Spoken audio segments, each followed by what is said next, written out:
Parade सावधान, parade विश्राम, parade आराम से। आप सभी लोगों की ट्रेनिंग आज से खत्म और असली जिंदगी शुरू। आप लोग अपनी ड्यूटी के लिए तैयार हैं? तैयार हैं सर। जैसे आवाज बुलंद हो रही है वैसे काम भी बुलंद होना चाहिए। जहां भी पोस्टिंग हो, जैसन भी पोस्टिंग हो, हमेशा क्या याद रखेंगे? स्वस्थ रहेंगे, कानून की रक्षा करेंगे। बहुत बढ़िया। परेड विसर्जन। परेड धन्यवाद।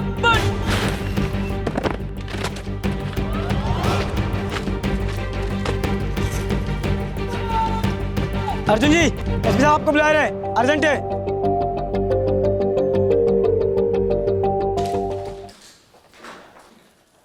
जैन सर। जय हिंद अर्जुन, आराम से। अर्जुन, कल से पूरा कैंपस खाली हो जाएगा। स्टाफ के कई कांस्टेबल्स और ऑफिसर्स इत्तेफाक से कल ही से छुट्टी पर जा रहे हैं। सिर्फ तुम नहीं हो। जानते हैं सर। कल से तुम्हारी गेट ड्यूटी रहेगी पूरे महीने भर के लिए। तैयारी है? पूरी है सर। बढ़िया, डिसमिस्ड। सर, गेट ड्यूटी में एक ही प्रॉब्लम है अर्जुन। क्या प्रॉब्लम? वो बोरियत वाला अकेलापन। वही यार, एक आदमी नहीं दिखता हफ्तों तक। कभी कभार कोई आदिवासी गुजरता है, मतलब एक एक मिनट, कभी कभी एक एक घंटे जैसा लगता है। अरे जगत भैया, इसी का वास्ते तो हम फोर्स में भर्ती हुए हैं। याद नहीं? जहां भी पोस्टिंग हो, जैसन भी पोस्टिंग हो, हमेशा स्वस्थ रहेंगे, चुस्त रहेंगे और कानून का रक्षा करेंगे। हाँ, वो सब तो ठीक है, लेकिन इंसान को टाइम पास के लिए कुछ तो चाहिए ना। वैसे तुम्हें दिन में 2 बार बांसुरी सुनाई देगी। बांसुरी? हाँ, डरो मत, भूत वूत नहीं है। बकरी चराने वाला गडरिया है। दिन में 2 बार सामने के रास्ते से गुजरता है। चलो अच्छा है, अभी बांसुरिया हमारा मनोरंजन करेगी।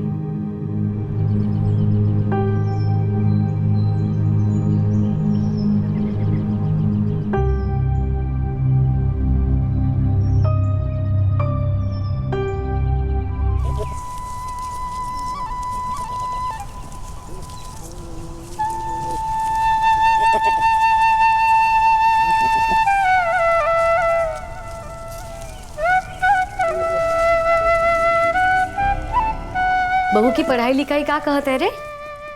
जान लड़ा रही है अम्मा जी। अभी हम फोन करेंगे होगा। इम्तिहान कब है? बस 3 महीना में है अम्मा जी। उसके बाद वो यहाँ आ जाएगी।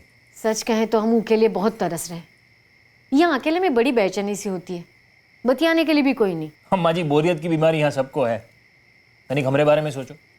सुबह 8 बजे जो गेट पर ड्यूटी जमाई देते हैं, रात के 8 बजे तक 12 घंटा सिर्फ आसमान ताकते रहते हैं। मानो जैसे हम कोई मौन बाबा हैं जो बैठक जमाए के बैठे हैं।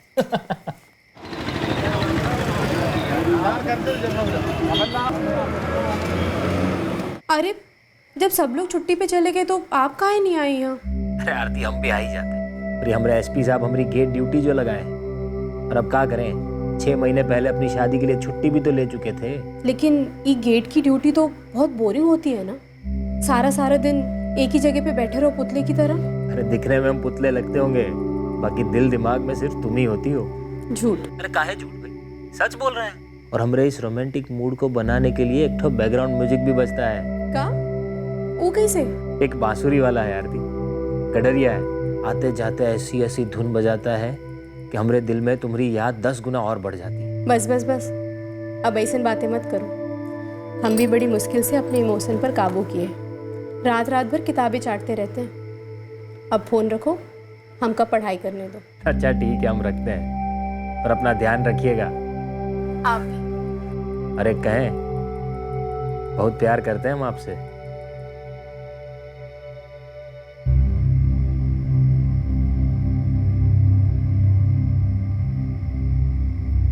गोपी, गोपी। जी मालिक। और सब ठीक है? जी। कोई परेशानी तो नहीं? नहीं नहीं, कौन परेशानी नहीं। अच्छा गोपी, मैं क्या सोच रहा था कि 2-4 गाय भी खरीद लें, क्या कहता है? संभाल सकेगा? हाँ, कौन दिक्कत नहीं मालिक, संभाल लेंगे। ठीक है, तो 1-8 महीने में 1-2 गाय ले लेंगे, उन्हें भी बकरियों के साथ ले जाना। जी मालिक। और खाना वाना सब ठीक से हो रहा है? सब आप ही की मेहरबानी है। ठीक।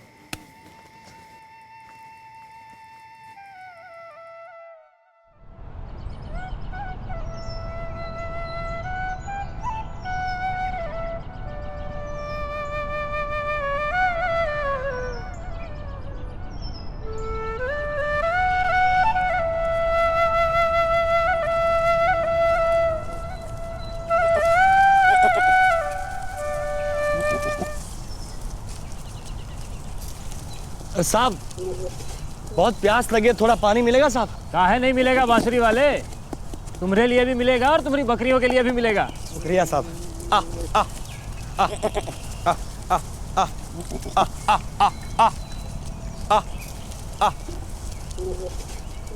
ये लो।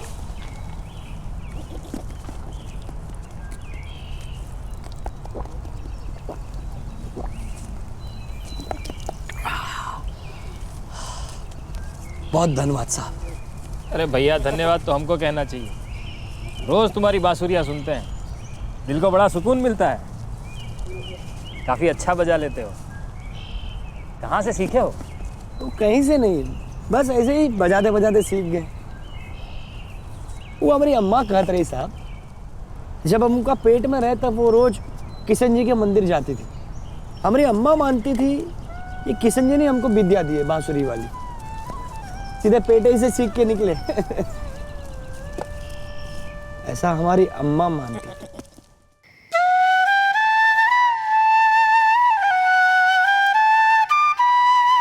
अरे गोपी, धर्म, चलो। ए गोपी, धर्म, आओ, दाल भात खाई लो, गरम है। दाल भात कहीं भागे थोड़न जा रहा है। आओ, तुम आओ, बैठो, लड़के की बांसुरी सुनो। अरे दिन भर मजूरी करने के बाद एक यही तो चीज है जो दिलो दिमाग ताजा हो जाता है।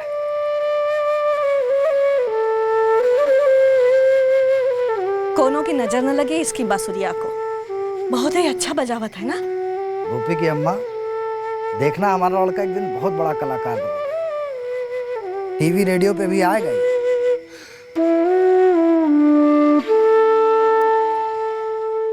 बस साहब, ऐसे रोज बजाते बजाते सीखते रहे। अब टीवी रेडियो पर तो हम आए नहीं साहब, लेकिन बकरियां संभालने में बहुत काम आती है कला। यूपी के हो? जी हाँ, ये तुम्हारा बोलने का लहजा और ये जो गमछा लपेटे हो ना, उसी से अंदाजा लगा लिए थे कि यूपी के होंगे। सच बता तो साहब, हमको ये भी नहीं पता कि यूपी पड़ता कहाँ है। मजाक ना करो भैया, अब खोपड़िया की बांसुरियाँ मत बजाओ। यूपी नहीं जानते? उत्तर प्रदेश देश का सबसे बड़ा प्रदेश। साहब, हम सच में नहीं जानते। हमको सिर्फ इतना पता है कि हम इस वक्त यहाँ अंडमान में, जो चारों तरफ से समुद्र से घिरा है। पर हम कहाँ से आए हमको कुछ नहीं याद है। ऐसा कैसे हो सकता है? अभी अभी तो अपनी अम्मा, बाबूजी और भैया के बारे में बता रहे थे। वो लोग भी यहाँ अंडमान में ही है का? नहीं साहब, वो सब तो सिर्फ अब हमारी यादों में। वो भी कोहरा जैसी धुंधली सी हो गई। अब क्या बताए साहब, इतने साल हो गए, इतने साल हो गए, अब तो याद भी नहीं कि कितने साल हो गए। तो भैया, तुम यहाँ अंडमान में कैसे ना थमके? बहुत साल पहले हमारे एक दोस्त के साथ आए रहे, उसके बाद तो घर का रास्ता ही नहीं मिला साहब। ओ, देखो भूलो मत कि पुलिस वाले से बतियाए रहे हो, और झूठ हमें कतई बर्दाश्त नहीं कह देते हैं। अरे झूठ का है हम बोलेंगे आपसे साहब, हमको सचमुच में कुछ नहीं पता है, हमको बचपन का कुछ याद नहीं है। हमको सिर्फ इतना याद है कि हमारा नाम है गोपी और हमारा काम है बांसुरी बजाना और इन बकरियों की देखभाल करना। साहब हमने भी पहले बहुत कोशिश की हमारे घर का पता लगाने की, लेकिन हो नहीं पाया साहब। अपनी अम्मा बाबूजी से मिले कितने वर्ष हो गए? बतलाए ना साहब, हमको कुछ याद नहीं, बहुत साल हो गए। उम्र का होगी तुम? वो कहता है हम 35 के हैं। कौन कहता है? वो हमारे भूषण मालिक जिनकी बकरियां हैं। अब तो गाय भी आने वाली है साहब। चला साहब चलत है, पानी और हमारी कहानी सुनने के लिए धन्यवाद।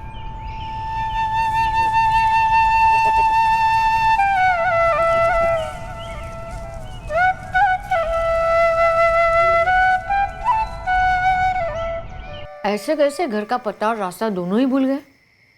हमें भी थोड़ा अजीब लगा अम्मा, ऐसे कैसे कोई अपना घर का रास्ता भूल सकता है? पता नहीं वो सच बोल भी रहा है कि नहीं। हमको भी कुछ ठीक नहीं लगा थे। पता नहीं कौन है, क्या इरादा है उसका। पता चला बसुरिया की धुन सुनाकर तुमको रिझा लिया और कुछ उल्टा सीधा कर लिया। आजकल जमाना बड़ा खराब चल रहा है, ठीक से पता लगाना। ठीक है अम्मा, हम कल ही उसका पकड़ के बराबर तहकीकात करते हैं।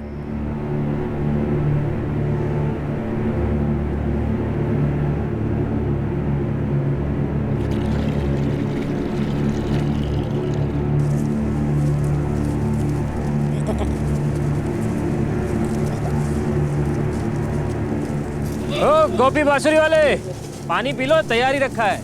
देखो तुम्हारी बकरियां अभी तनिक सुस्ताई लेंगी। आओ आओ।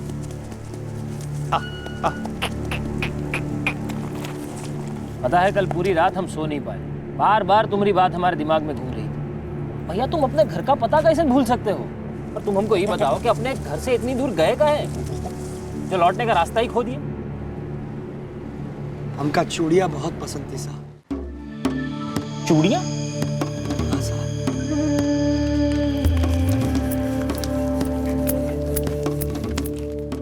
हम हमारी अम्मा की खातिर लाल कांच की चूड़ियाँ खरीदना चाहते हैं। हम पढ़े लिखे तो थे नहीं कि फुर करके नौकरी हाथ लग जाती, तो हम सोचे गांव के ठाकुर के यहाँ कुछ मजदूरी का काम कर लेते।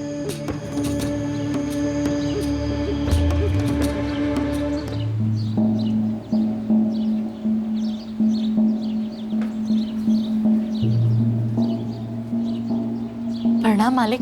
खेतन में मेहनत करने वाले आदमी की हमेशा जरूरत होती है। बहुत कठिन काम है, कर पाएगा? हाँ मालिक, वो हम कर लेबे। ठीक है, खेत पे जा, वहाँ रहता ने उका बोल दे ठाकुर ने भेजा है, वो सब काम बता देगा। जी मालिक।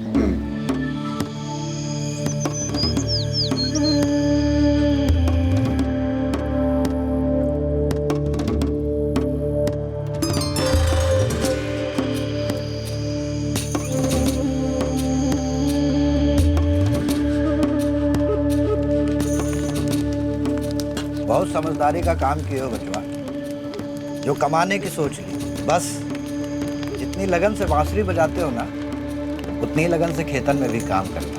तुम्हारा ये हुनर कोई ना कोई पहचान ही लेगा। फिर देखना तुम्हारी किस्मत तुम्हें कहाँ से कहाँ ले जाए।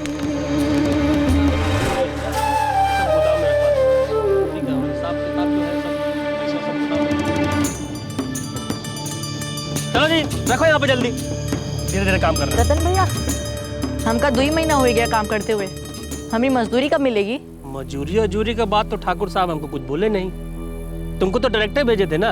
हाँ। कुछ बोले नहीं तुमको? नहीं, वो तो हमको कुछ नहीं बताए। तो जाके पूछ लो ठाकुर साहब से कि क्या हिसाब किताब है। ठीक है।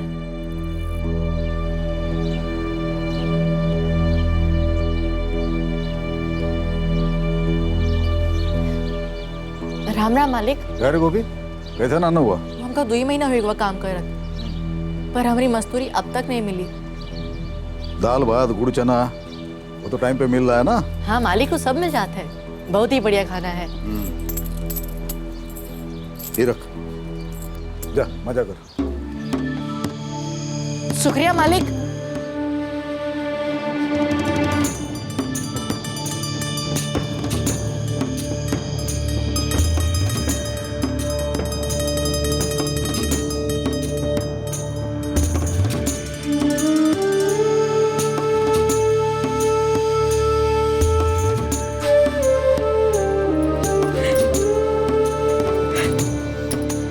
कैसी है? अम्मा, हम सिर्फ इसके लिए ही मजदूरी कर रहे थे। और अम्मा, जब हमका हमारी पूरी मजदूरी मिल जाएगी ना, हम तोहरे लिए एक भारी वाली साड़ी भी खरीदेंगे, और वो भी लाल रंग की। धर्म, ये ले, हम तोहरे वास्ते कुछ नए कंचे लाए हैं। नए कंचे? अम्मा, हम खेलने जा रहे हैं। हाँ, संभल के। ऐसा नहीं, सबका ख्याल रखना बेटवा। ऊपर वाला तुम्हारा ख्याल हमेशा रखेगा।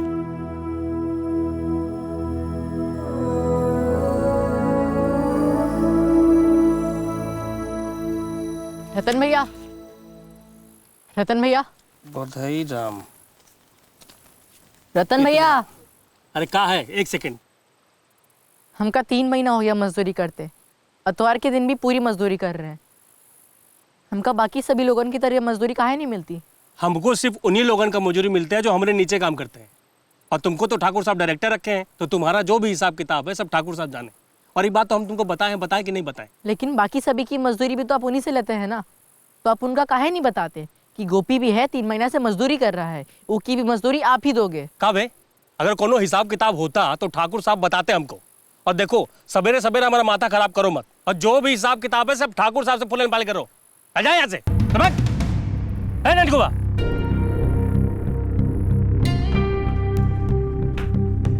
ए छोकरे, तो फिर आ गया वो भी इतवार के दिन? ठाकुर साहब, 3 महीना और 17 दिन से हर रोज हफ्ता का 7 दिन का 8 घंटा काम किए हैं। हमका हमारी मजदूरी का पैसा मिलना चाहिए। अरे उस दिन दे तो दिया। वो तो सिर्फ 10 रुपया था। हमका 3 महीना और 17 दिन का मजदूरी चाहिए। 3 महीना 17 दिन खाना नाश्ता मिला ना सुबह शाम? हाँ मालिक, मिला है, लेकिन बाकी सभी खेत मजदूरों को हफ्ता का हफ्ता बराबर से तनख्वाह मिलती रही, हमका नहीं मिली। ठाकुर साहब, हमका हमारा हक का पैसा मिलना चाहिए। ए छोरे, हक वक्त का बात करके हमें धमका रहा है क्या? नहीं मालिक, हाथ छोड़कर मेहनत की मजदूरी मांग रहे हैं। नहीं आए तो भूखे पेट, तोरा पे तरस खा के तोरा भीख के बजाय खेतन में काम दिया। 3 महीना 17 दिन खाना पीना दिए रे, खातिरदारी किए तोरी, वही तोहरी मजदूरी है। ऊपर से 10 रुपए बख्शीश भी दे दिया, तो ससुरा सर पर चढ़ रहा है। भाग यहाँ से, ये तो देंगे 2 घंटा। कल से खेत पर भी दिखे तो देख लेना। भाग।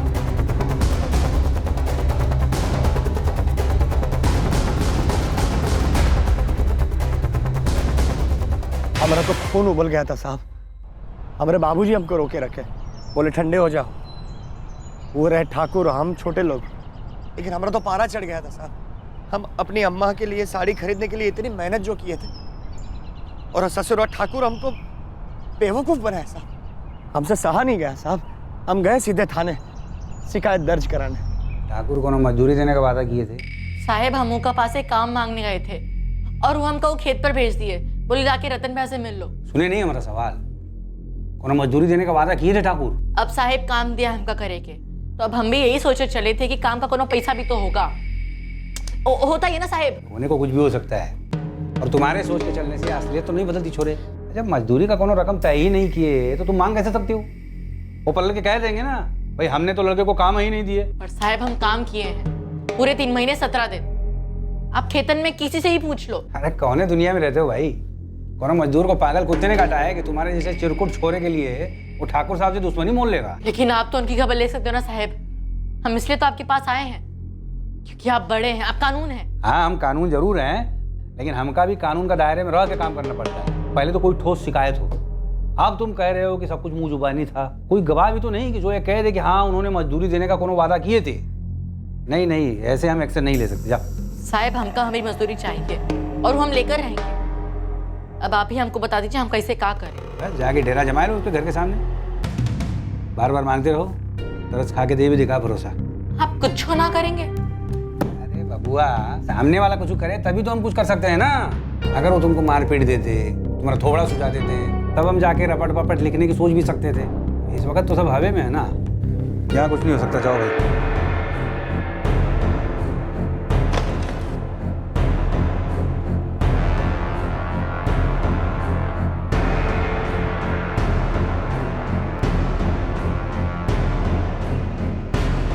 ये साले ठाकुर के बच्चे पैसा खाया हमरा चोर साले बाहर निकाल, हिम्मत है तो। अबे चुप चुप के कहा दिखता है बे? बुला ठाकुर सज्जन सिंह को। डरपोक साला चोर कहीं का, मजदूरी खा गया हमारा साला साहब। कहाँ रे गोपी? एक चमचे बोल चूहे को कि बिल से बाहर निकले और कह देवे कि गोपी अपना हक मांगने। भांग खा के आए हो कि बगैर नशा के पगला गए हो? हम पगला गए, अपने पैसों के लिए हम पगला गए। हमरा पैसे दे दो, हम ऐसे चले जाएंगे, लेकिन दे दो हमरा पैसा। ए रतन, ये क्या तमाशा है? ए लौंडे, काहे भौंक रहा है? हाँ बे आप बोलते चुपे साले चोर, हमरा पैसा निकल गया साले साहब। 7 जन्म मेरे चौकट पर रेंगता रहेगा ना, तो ये कौड़ी तक नहीं देने वाला मुझे। हाँ? यार कर ले जो करना है। करूंगा ना। पूरी पंचायत में तेरी पगड़ी उछलाऊंगा।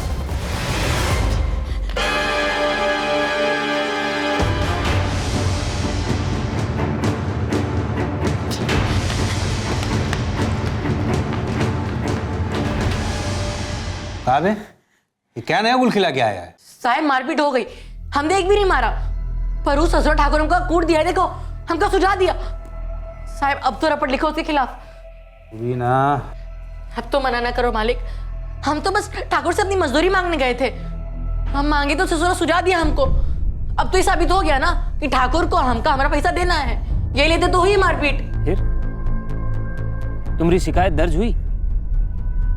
ठाकुर तुम्हारी मजदूरी दे दी है? शिकायत दर्ज हुई साहब। एक हवालदार साहब गए भी ठाकुर को थाने ले आने, लेकिन ससुरा ठाकुर एक ही दिन में बच निकला। और हमारे पैसे मिलना तो दूर साहब, हमने तो लेने के देने पड़ गए।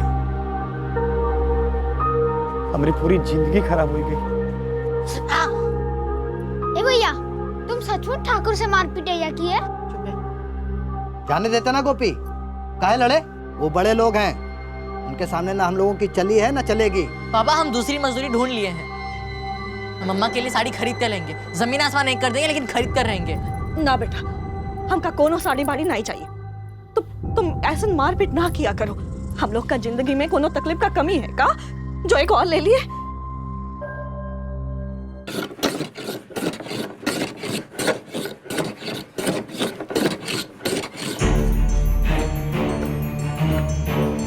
गोपी, अरे गोपी, गोपी कहीं छुप जा या कहीं भाग जा।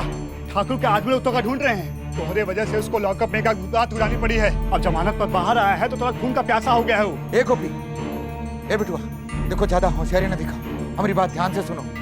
देखो ठाकुर के लोगों ने धर लिया ना तो जिंदगी भर अपाहिज बनकर गुमोगे यहाँ, और वही सकत है बिटुआ, जान से भी हाथ धो बैठो अपनी। हाँ रे पगले, ठाकुर लोग सभी को पंगा लेता है। हम सच कहें गोपी, तू कहीं भाग जा कहीं।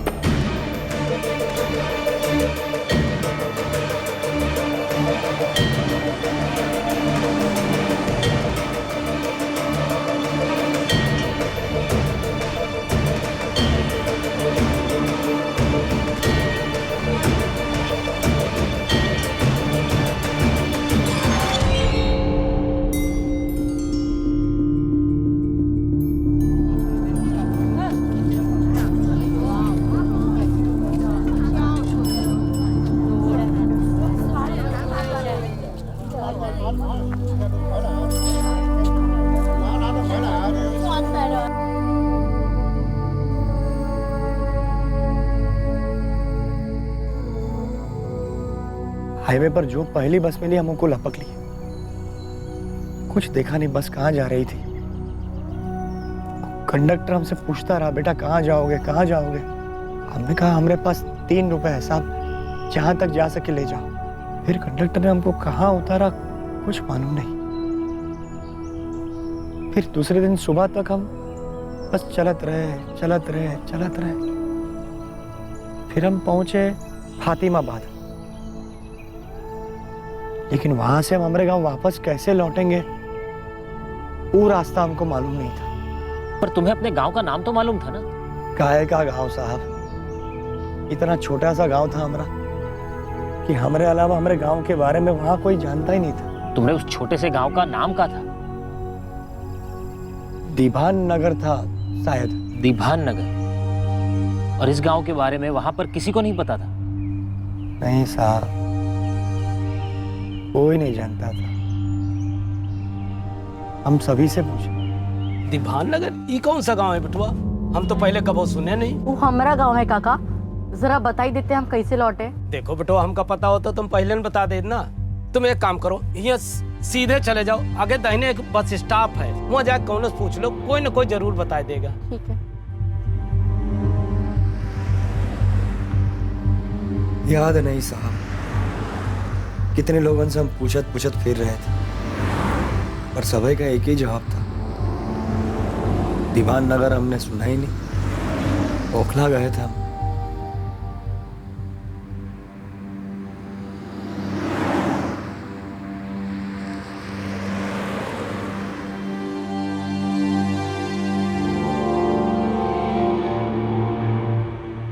वहां एक साड़ी की फैक्ट्री थी, वहां हमको मजदूरी मिल गई और हमने वहां एक दोस्त भी बना लिया, विकास। फिर तो हम उनके संग रहने भी लग गए। यार गोपी, एक तो हम यहाँ का नहीं हूँ, ऊपर से हमारा गांव ठहरा है औरंगाबाद बिहार में। फिर भी हम कई लोगों से पूछे कि दीवान नगर कहाँ पड़ता है, पर साला किसी को मालूम ही नहीं। तुझे कुछ और मालूम है अपने गांव के बारे में? कितना दूर होगा यहाँ से? याद नहीं विकास भैया, हम गाड़ी के बाहर एक बार झाँक के नहीं देखे, सुन पड़ गए थे। यार दोस्त, अब शायद तकदीर को यही मंजूर था। अब देख, तू यहाँ कमा रहा है, रोटी खा रहा है, अब और क्या कर सकता है रे तू? घर की बहुत याद आती है विकास भैया, अम्मा, बाबूजी, छोटा भाई धर्म। लगन का तो पता भी नहीं होगा कि हम कहाँ हैं, किस हाल में हैं। देख, दिल छोटा मत कर, हौसला रख यार। और क्या पता कल कौन आदमी मिल जाए जिसे तोरे गांव के बारे में पता हो। चल खाना खा। ये कब की बात है गोपी? कुछ तो याद होगा तो अंदाजा नहीं बता दो। कुछ याद नहीं साहब, बहुत साल पहले की बात है ना, हम 12-13 साल के होंगे, बहुत छोटे रहे ना। और अब तुम 35 के हो, तब करीब करीब 20 साल पहले की बात है ये। ऐसा ही होगा शायद। कहाँ तुम्हारा गांव यूपी और कहाँ ये अंडमान? इतनी दूर सागर के बीच इस द्वीप पर तुम पहुंचे कैसे? वो हम विकास भैया के संग आए थे यहाँ।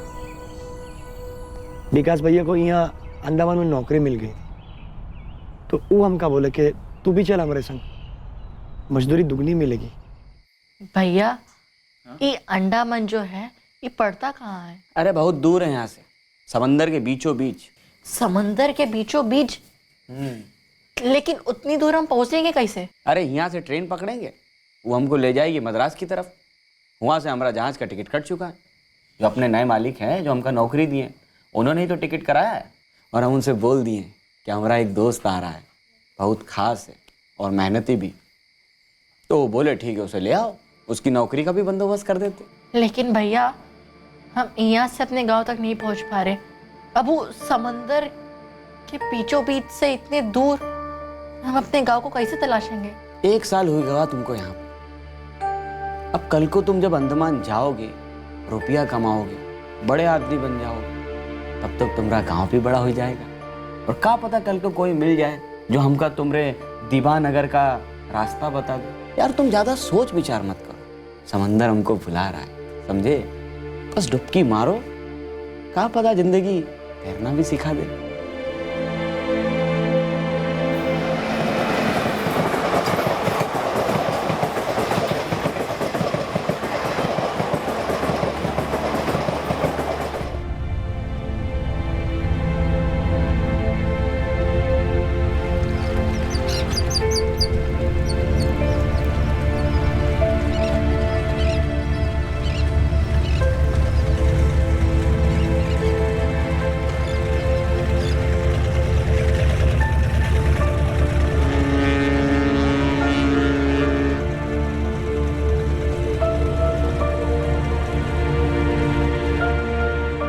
ये कब की बात है? तुम यहाँ अंडमान कौन साल में आए थे? साल तो कोनो याद नहीं रहा साथ। और जब यहाँ धरती हिली थी, समंदर जब पगला गया था, उसका बहुत पहले हम यहाँ आए रहे। धरती हिली, सुनामी की बात कर रहे हो? हाँ साहब, वो सुनामी कोई प्रलय से कम नहीं थी। हाँ, बहुत नुकसान हुई गवा था। पर तब तुम कहाँ थे? क्या काम करते थे? उस वक्त हम यहाँ के फैक्ट्री की कैंटीन में काम किया करते थे।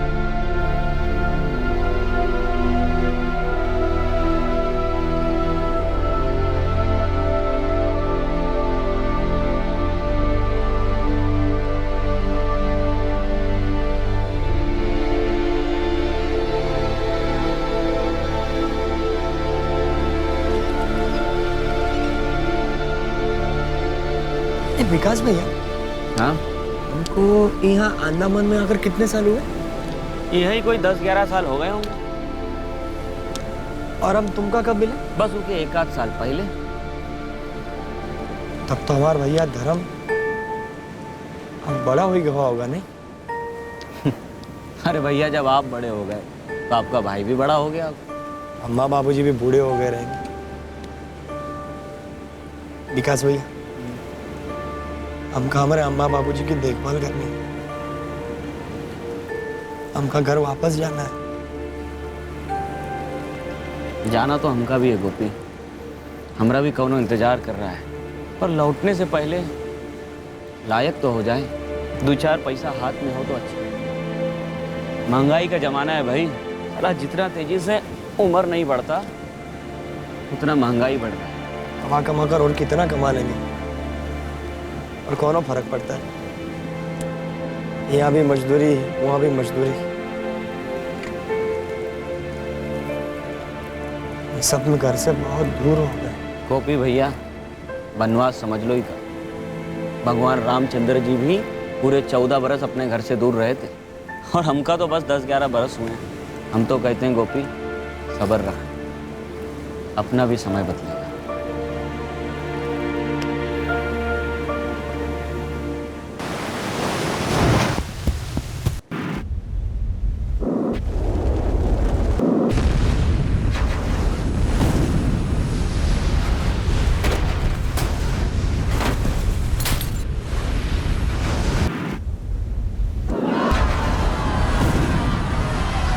वो चीखे, वो शोर, हम कैसे बच निकले हमको कुछ याद नहीं। हमको कौन अस्पताल ले गया? हमारी आंखें खुली तो देखा तो चारों ओर बर्बादी ही बर्बादी।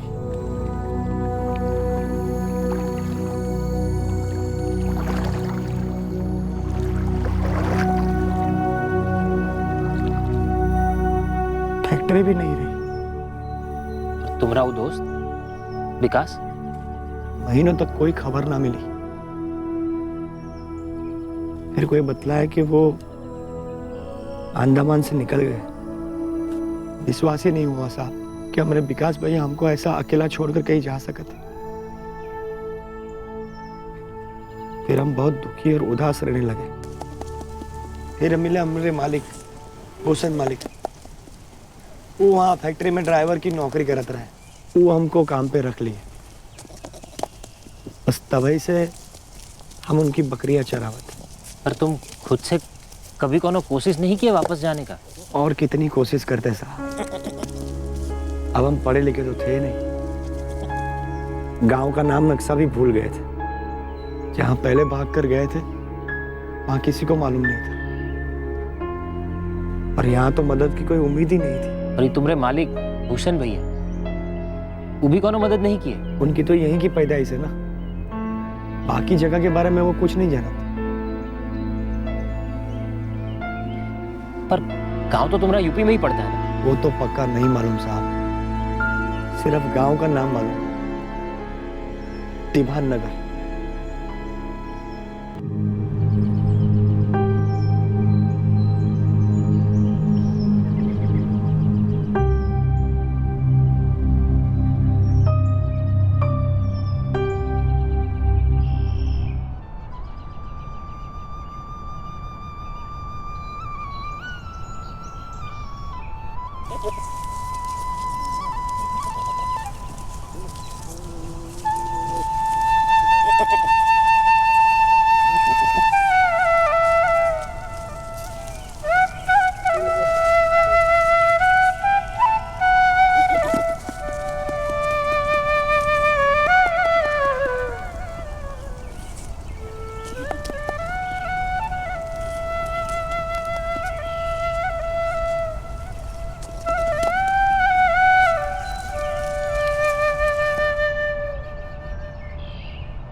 एक दूसरे के लिए बिल्कुल अजनबी दो इंसान, रिश्ता न खून का न व्यवसाय का, पर ये जुड़े थे नियति की डोर से। इनके रिश्ते की कहानी तकदीर के कागज पर इंसानियत की स्याही से लिखी गई। ऐसे रिश्ते रोज नहीं बनते, लेकिन हमेशा के लिए सारी दुनिया के लिए मिसाल बन जाते हैं। आइए देखते हैं क्राइम पेट्रोल सतर्क प्रेजेंट्स बांसुरी वाला।